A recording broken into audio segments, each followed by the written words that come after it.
Welcome to African Dream Motivation.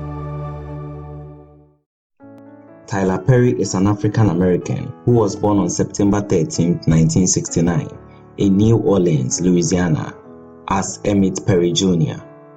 He indicated that his father responded to everything with beatings, and that made him so unhappy to stay in the house.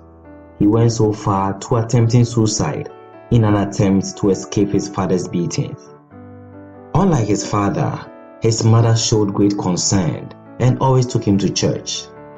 When Tyler was 16 years old, he legally changed his name from Emmett to Tyler in an attempt to distance himself from his father. As a child, he was molested so many times by his father and even other people. He did not complete high school but was able to earn a GED certificate, which is also a form of academic assessment. In his early 20s, while he was watching an episode of Oprah Winfrey Show, a guest on the show described that sometimes the therapeutic effect the act of writing can have enabled the author to work on his or her own problems. This statement inspired him so much, and he decided to begin a career in writing. He soon started writing a series of letters to himself, which became the basis of his musical I Know I Have Been Changed. Around the 1990s, he moved to Atlanta, and 2 years later, the musical I Know I've Been Changed was performed at a community theater for the first time. The then 22-year-old Tyler Perry spent his life savings of $12,000 on it. After spending so much time and all that money on it, it was a complete failure. Tyler Perry persisted, and over the next 6 years, he wrote the musical repeatedly, but it continued to receive poor reviews over and over again.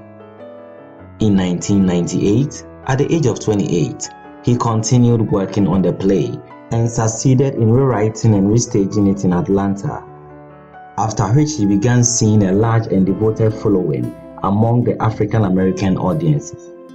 In 2005, Forbes reported that he had sold more than $100 million in tickets, $30 million in videos of the show, and an estimated $20 million in merchandise.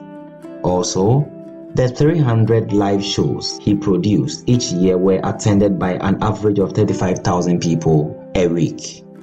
For the income he received at the beginning, he was able to finance his first movie, Diaries of a Mad Black Woman, which went on to gross $15.6 million domestically. It was a big success and also marked the beginning of greater works. In 2011, Forbes listed him as the highest paid man in entertainment. In 2019, Tyler Perry celebrated the grand opening of his newest Atlantic studio.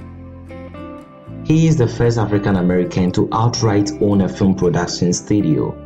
The studio is the biggest in the United States. In fact, it is bigger than that of Disney, Warner Bros., and Paramount Studio in Bernburg, California combined.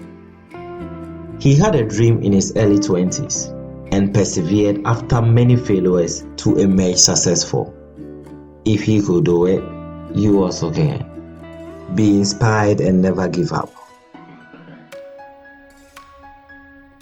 Thanks for watching this video to the end.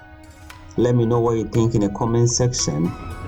If you are new here, don't forget to subscribe and click on the notification bell.